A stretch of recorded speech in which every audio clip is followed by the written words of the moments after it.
Hello friends, आता आपण बघूया लग्नानंतर होईलच प्रेमाचा 11 मार्चचा एपिसोड रिव्ह्यू. जीवा टेरेसवरून खाली येत असतो तेवढ्यात रम्या त्याला बघते आणि बोलते, जीवा तू टेरेसवर काय करतोयस? काही काम होतं का? तेव्हा रम्या बघते आणि बोलते, काव्या. तेव्हा जीवाही पटकन बघतो. तेव्हा काव्या तावात खाली उतरून येते. तेव्हा रम्या बोलते, काव्या सुद्धा टेरेसवर? तेव्हा रम्या बोलते, काय करत होतात तुम्ही दोघं? तेव्हा रम्या बोलते, हा लग्नानंतर खूप घुसमट होत असेल ना तिची, म्हणून हवा खायला ती वरती गेली असेल. तेव्हा रम्या विचारते, पण मग तू काय करत होतास? तेव्हा जीवा बोलतो, मी तिला समजवत होतो ज्याप्रमाणे लग्न झाले त्यामुळे ती फार डिस्टर्ब झाली, टोकाचा निर्णय घेऊ नको असं म्हणलं मी तिला. तेव्हा जीवाही पायऱ्या उतरून खाली निघून येतो. तेव्हा रम्या बोलते, अरे हा काय म्हणाला नेमका? चुकीचा निर्णय घेत होती ती आणि हा तिला समजवत होता. तेव्हा रम्या म्हणते, अरे देवा, हा सुद्धा नंदिनी सारखा तिला समजवायला गेला होता. शी, या नंदिनीनं सगळ्यांची डोकी फिरवली नुसती. काव्या रडत रडत आपल्या खोलीत येते आणि तिला आठवतं जीवा तिला टेरेसवर बोलत असतो, आता माझा तुझ्यावर आणि तुझा माझ्यावर काही हक्क नाही, सगळं संपलंय.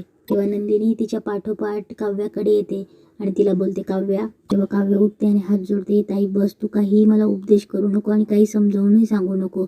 तू काहीतरी मला उपदेश करणार आणि मी ते काही ऐकणार नाही. बस कर आता.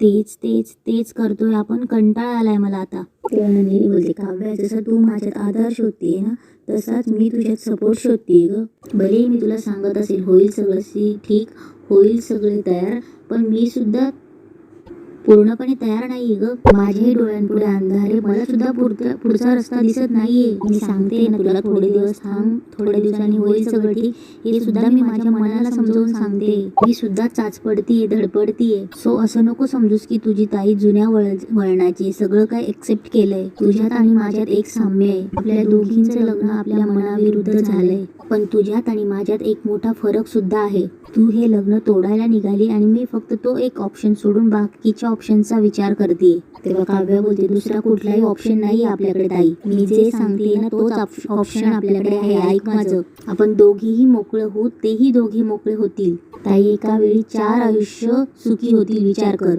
तू आणि पार्थ एकमेकांशी लग्न करा आणि मी आणि जीवा. तेवढ्यात काव्य शांत बसते. मी आणि जीवा बघू आमच्या आयुष्याचं पुढे काय करायचं ते, पण तू आणि पार्थ एकमेकांना एक्सेप्ट करूच शकतात ना. ताई अगं, आता मध्ये जे काही दिवस गेले ग ते विसरा आणि एकमेकांसोबत सुखी संसार करा. नंदिनी बोलते, काव्या अति करतेस तू. प्रत्येक वेळी तुझ्या मनात येतं ते अनाऊन्स करून मोकळी होतेस. बाकीच्यांना काय वाटतं त्याचा पण विचार कर ना जरा. मला काय वाटतं, जीवाला काय वाटतं, पार्थना काय वाटतं त्यांचा पण विचार कर ना जरा. या सगळ्यांच्या मनात काय चाललंय माहिती तरी आहे का तुला? तेव्हा काव्या बोलते, ताई तू फक्त हो म्हण, मी पार्थना सुद्धा कन्व्हिन्स करेन. पण एक गोष्ट लक्षात ठेव ताई, तू तुझा निर्णय ऐकवलास ना सगळ्यांना, जो तू कधीच बदलणार नाहीस असं म्हणालीस. आता मी सुद्धा माझा निर्णय सगळ्यांना ऐकवणार, जो मीही कधीच बदलणार नाही. तेव्हा नंदिनी बोलते, काव्या प्रत्येक वेळी इतका टोकाचा विचार करायची गरज आहे का? तेव्हा नंदिनी बोलते, आई बाबांचा फोन आला होता, ते न्यायला येणार आहेत आपल्याला. काव्या बोलते, आई बाबा आपल्याला न्यायला येणार आहेत ताई? म्हणजे त्यांना पटले, त्यांना कळली ना आपली सिच्युएशन. म्हणजे बरं झालं, त्यांनी तरी गट्स दाखवले. फायनली आई बाबा घेऊन जाणार आपल्याला इकडनं.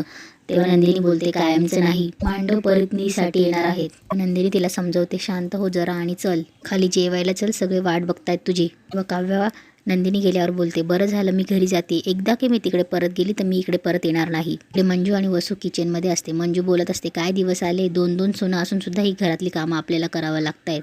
तुला सांगू ताई, या वहिनीने सुद्धा ही कामं आपल्यावर टाकली आहेत. तेव्हा वसू बोलते, जाऊ दे ग मंजू, आपण या दोघींच्या आयुष्यात जी फोडणी घातली आहे ना, त्यांचा ठसका त्यांना आत्ता लागणार आहे. आता ना आपण फक्त वरनं मीठ पेरायचं. वसू बोलते, ते नाही काय ह ताई, मी त्या कल्पनाबाईचे पैसेच कमी करणार आहे, फार दांड्या मारायला लागली.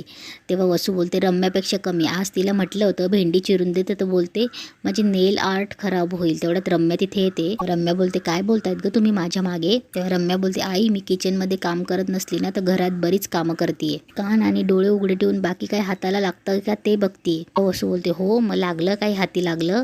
तेव्हा रम्या बोलते, ठोस असं काहीच नाही. तेव्हा रम्या बोलते, पण आई मी ना आता जीवा आणि काव्याला एकत्र बघितलं. तेव्हा वसू बोलते, 1 मिनिट, जीवा आणि काव्या?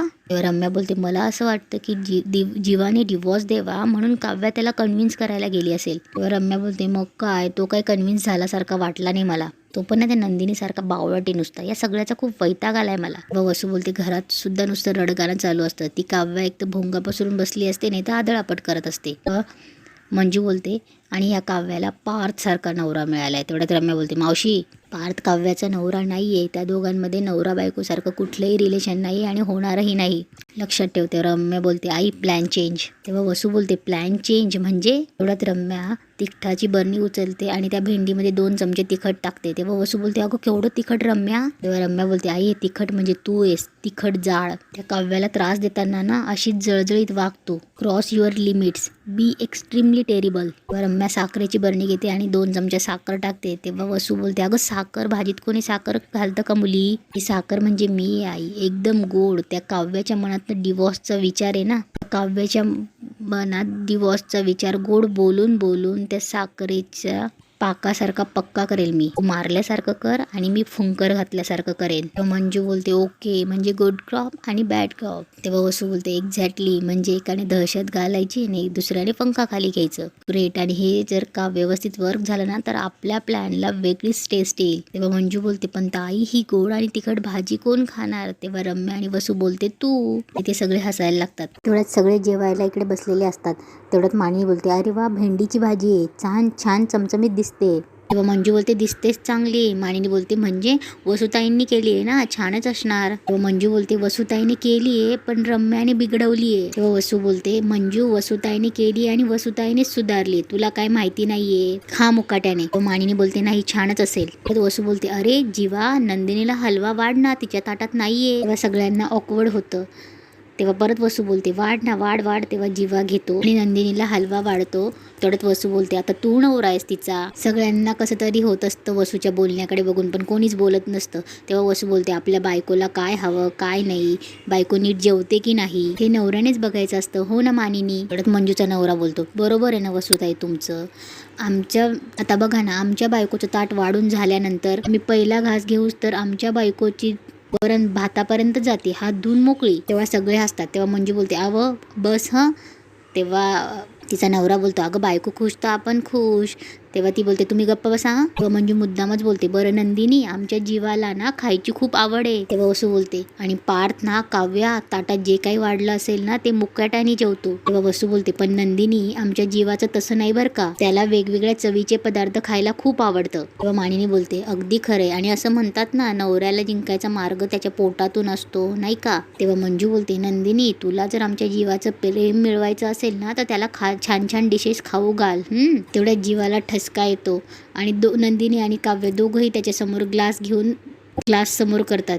जीवा त्या दोघं ग्लासांकडे बघतच असतो. तेव्हा काव्या नंदिनीकडे पण बघते आणि पार्थही बघतो. जीवा मुद्दामच काव्याकडे बघतो आणि नंदिनीच्या हातातला ग्लास घेऊन पाणी पितो. या गोष्टीचा काव्याला खूप राग येतो आणि ती ताटावरनं उठून निघून जाते. तेव्हा नंदिनी तिला आवाज देते काव्या.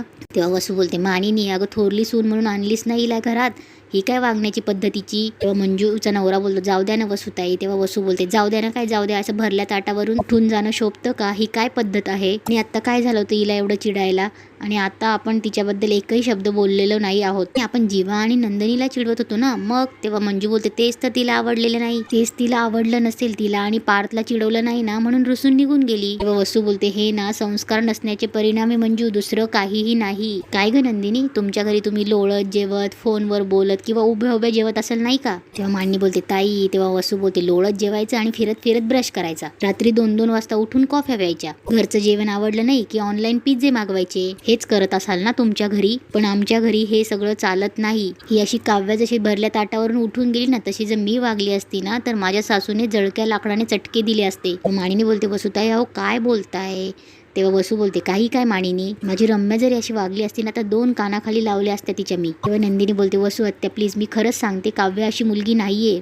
हा पटकन बोलते रिॲक्ट होते पण मनाने खूप चांगली आहे, जे काही झालंय त्यातून अजून सावरली नाहीये. तेव्हा नंदिनी हात जोडते आणि बोलते प्लीज मी रिक्वेस्ट करते तिला थोडं समजून घ्या. तेव्हा वसू बोलते तू हात जोडून काय होणार आहे नंदिनी, ती उद्धट सारखी वागते तशीच वागणार आहे. तेव्हा पार्थ बोलतो बाद झालं वसू आत्या, घरी आल्यापासून सारखं तेच तेच तेच तेच बोलतीयेस, काव्याला एकही बोलायची संधी सोडत नाहीयेस तू. तेव्हा जीवा पण बोलतो आणि काय सारखं संस्कार काढते, आधी तिला बोलायचं तिच्यावरून नंदिनीला बोलायचं, बास कर आता, तुला पण एक मुलगी आहे, ती पण कधीतरी सासरी जाईलच तेव्हा कळेल तुला. तेव्हा मानिनी बोलते जीवा. तेव्हा जीवा बोलते नाही आई आल्यापासून सारखं तेच ऐकतोय, बस करा आता, बदला टॉपिक, दुसऱ्या विषयावर बोला ना काहीतरी, नुसतं तेच तेच सुरू आहे, काही नाहीये का दुसरं. सगळ्यात बेस्ट ना बोलूच नका, शांतपणे जेवा आणि वर जाऊन आराम करा. तेव्हा वसू बोलते हे बघ जीवा. तेव्हा पार्थ बोलतो इनफ इज इनफ.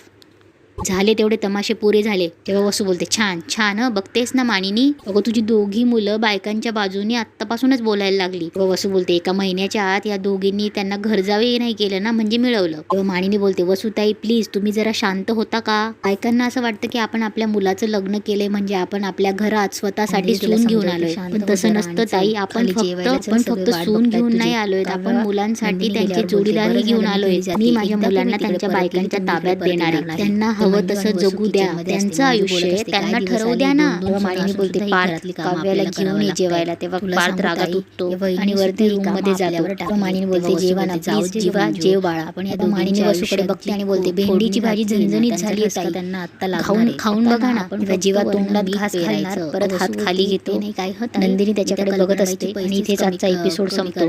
फार दांड्या मारायला लागली. तेव्हा वसू बोलते रम्यापेक्षा कमी. आज तिला म्हटलं होतं